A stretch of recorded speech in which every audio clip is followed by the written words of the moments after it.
I love tech equipment, and even more so than tech equipment, I love video tech equipment.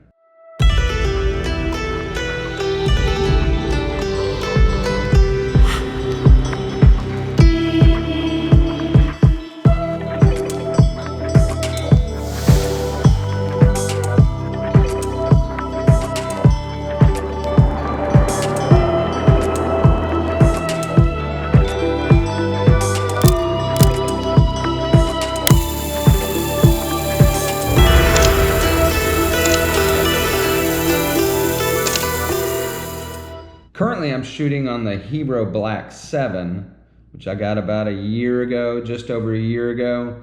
Shortly after that, they came out with the 8. So I'm constantly getting replaced by new technology. Let me show you. So I was gonna film the first part of this video with my Hero Black 7, which is now dead. So I'm on one of my other Canon cameras, so bear with me. I just love video, but I don't get to shoot a lot of it. And the reason I don't get to shoot a lot of it is because the camera equipment is big. 70D A7 III. So I have lenses, super zoom lens, the 24-70, my Tamron Big Dog. Yeah, let me show you a couple other things. Mavic Air, that's my drone. I've got a bunch of GoPro extra parts. Joby.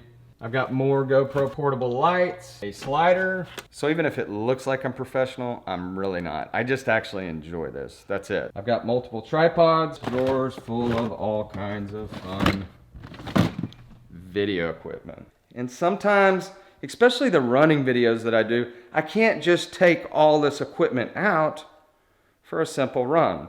So I've been using the Hero Black 7, and it's been a good camera.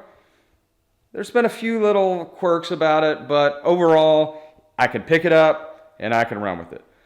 But I even have a better idea. So we're actually back up to speed with the GoPro. I charged it for 30 minutes, got about a 75% charge, enough to get this part of the video taken care of. So hold tight while I take you somewhere.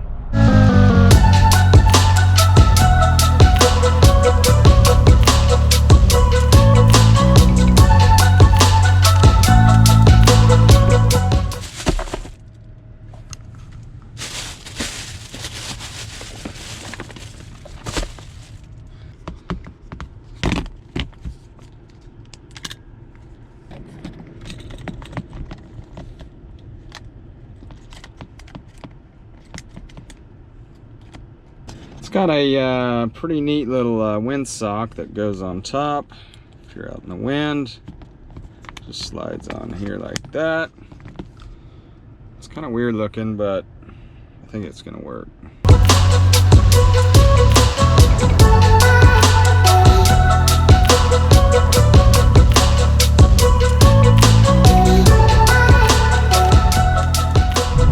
So the camera is a Sony ZV-1.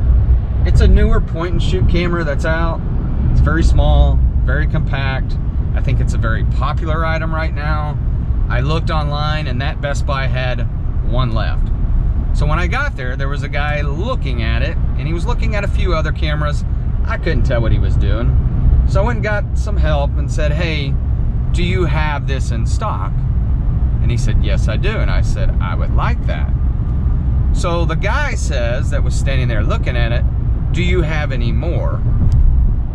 And the sales rep said, no, that's the last one. So I don't feel bad, but I feel bad. The guy should have spoke up and said before me, right? So I asked first. That's what happens, right? So I'm firing this camera up for the first time. It's light. It's got a little windsock on it. It is a little windy today, so I don't know if you can hear that, but hopefully this helps with that. But it feels like a pretty good camera so far. But one of the main reasons why I picked this camera up is about 10 days ago, I had the opportunity to be in a video with Texas Barnuminiums. He's got 140,000 subscribers. Not a big deal, right? Just 140,000 subscribers. It was a fun time. And I also, that same day, was in a video with Matt Carricker from Off the Ranch. You may know him as Demolition Ranch. Demolition Ranch has about almost 9 million subscribers, and his other channel, Off the Ranch, which I was on, has about almost 3.7, somewhere around 3.7, 3.8 million subscribers. A big jump to where I'm at with like 800 subscribers. But the point is, those guys don't use fancy, big equipment. They just have good content. So the lesson learned is it's not about the equipment, it's about the content. If you have good content, people are gonna watch. But if your equipment is so big that you never pull it out, you may not have that opportunity to film all that you wanna film, and therefore you have no content at all. So, with that said, I got a video to make. So I'm here at the local middle school track, and here's what I want to do. Ever since I started running, I realized that my iWatch and my cell phone GPS are completely off. One tells me I ran a certain amount, and the other tells me I ran a less amount. So I'm here to figure out which one is correct. So, in the comments below, what do you think? Is it going to be the iPhone or the iWatch that's more accurate? I think I know the answer, but let's find out. All right, so here's what we're gonna do. We're gonna do an outdoor walk. The reason why we're gonna walk is because about 4 weeks ago, 3 weeks ago? I think it's been 3 weeks. I broke my ribs, so I can't run. I'm almost there, I'm feeling better, but today we're gonna walk.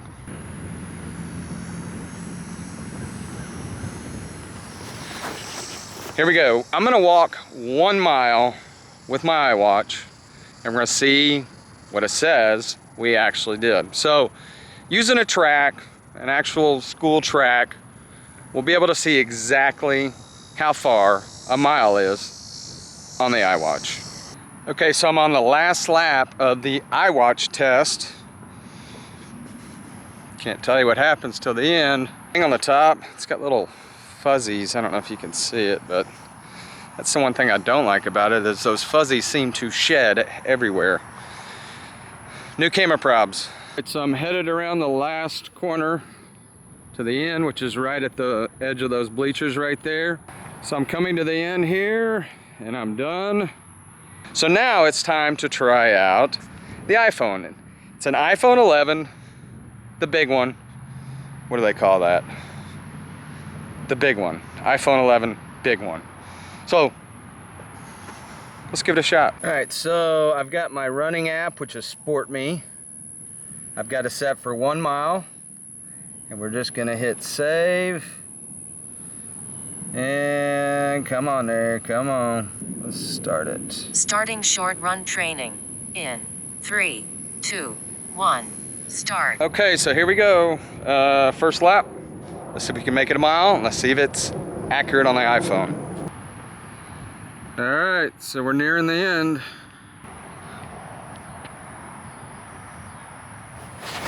So I was supposed to make it back to the edge of those bleachers. 15 minutes, 50 seconds. See where we end up.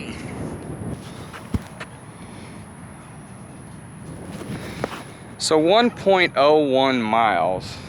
I don't believe it. And the iWatch is at 1.03. So according to the iWatch, we went 1.03. But I know if you go 4 laps around on that center lane, we're at 1 mile. So it lied to me. It actually said we went further than we actually went. Let me tell you my experience in the past. Anytime I've ever run, and I've used my watch, and I've used my phone has always been 0.1 of a mile further than my iWatch. Today, it's virtually the same. So, is it by the day? What is it? So I'm gonna try it, and I'm gonna run them simultaneously, all together. We'll see what happens. Activity started. Let's go. I didn't get a chance to finish filming with my new camera because I didn't have enough time to charge it, and therefore it went dead on me. So let me just show you what we got. We got the iWatch 0.99. This was going simultaneously, and we got 1.02. So the iWatch was probably more accurate. That's what I've noticed in the past. I ran a marathon once and actually ran 1.7 miles further according to my iPhone than I did on my iWatch. So I wanted to test it out on a track, see what conclusion I found. Usually my conclusion is the iPhone is 0.1 per mile further than what my iWatch says. So I'm curious if you guys have noticed the same thing. Maybe not at all. Maybe your iWatch and your iPhone is measuring different. Tell me what you think, because I know what I think. I actually don't know what I think.